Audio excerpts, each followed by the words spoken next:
Welcome classic rock fans to a rather unscripted video, I have to say, prompted by the news of the sad passing of Robby Steinhardt from Kansas. I thought I'd do a video detailing my 5 favourite Kansas numbers. Kansas were an intriguing band with an intriguing sound, I have to say, described by Wikipedia as a fusion of hard rock, southern rock, and more importantly progressive rock. And they've cited several influences in terms of that early innovative sound that they had, from European prog to the American band Touch, of course, who were also very important in our prog narrative. I will come on to that band when I do History of Prog Volume 2.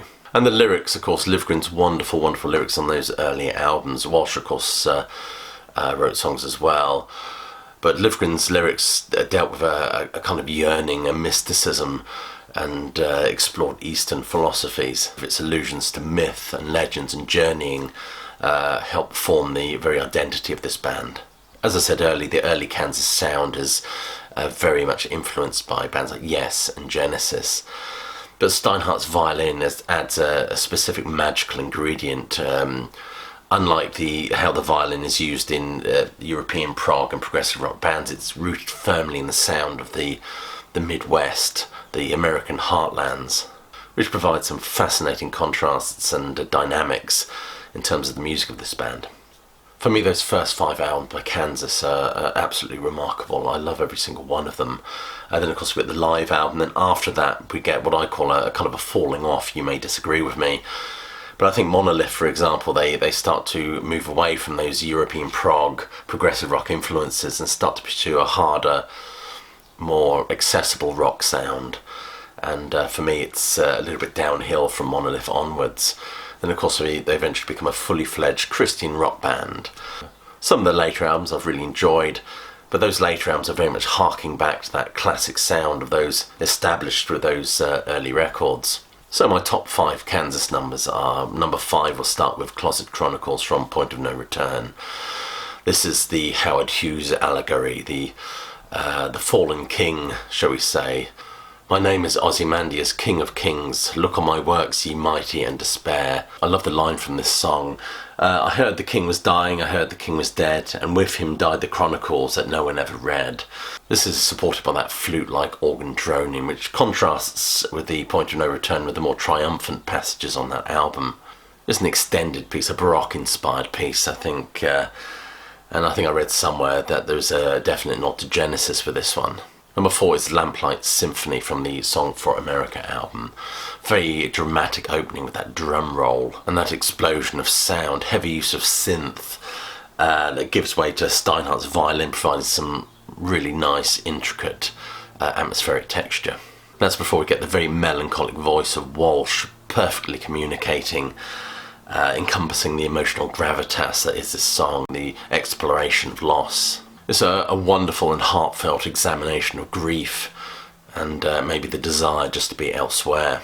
I think this is perfectly summed up by the keyboard and the synth tones as well. Lots of organ sound as well, which gives it almost a churchy feel, a reverential sense to it, a yearning for some kind of salvation. Number 3 on my list is Song for America. I love the way this song starts. It has a marching, triumphant sound to it.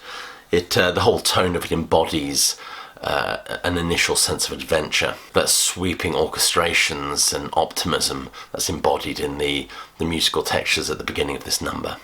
The triumphalism is apparent. It almost sounds like a fanfare at one point, but it all seems to go awry, especially if you read the lyrics. I mean, it starts off with virgin land, a forest green, dark and stormy plains, here all life abounds, sunlit valley, mountain fields unseen in the rain, here all life abounds.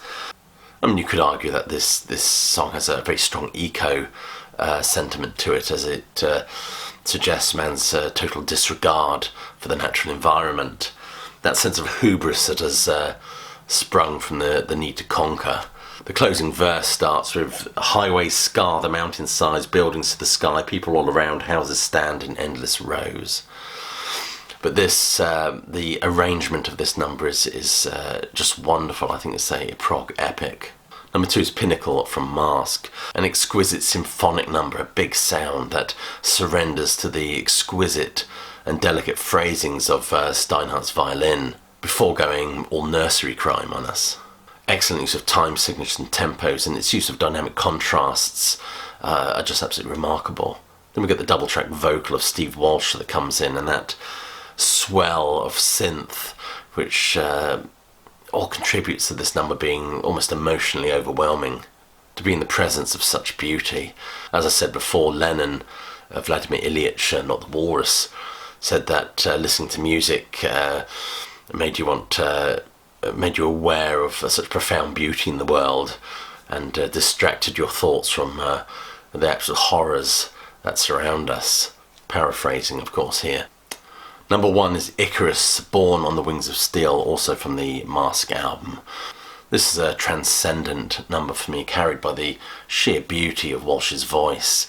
I think Icarus here is an analogy for the need to rise above, hence the born in the title is the past tense of to bear and endure. But I love the fact that it makes reference to that mythological theme of that classical overreacher. And the tragedy and ambition is reflected not only in Walsh's phrasing, but I think also the dark tones of the guitars that come in at the start. It starts off quite optimistic with that tinkling on the keyboards and Steinhardt's phased violin before we get that dark, brooding texture of that guitar riffage.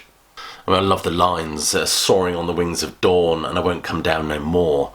If you're talking about Icarus, I mean, misplaced optimism or what? Walsh's soaring voice, no pun intended, really encapsulates that sense of bravado.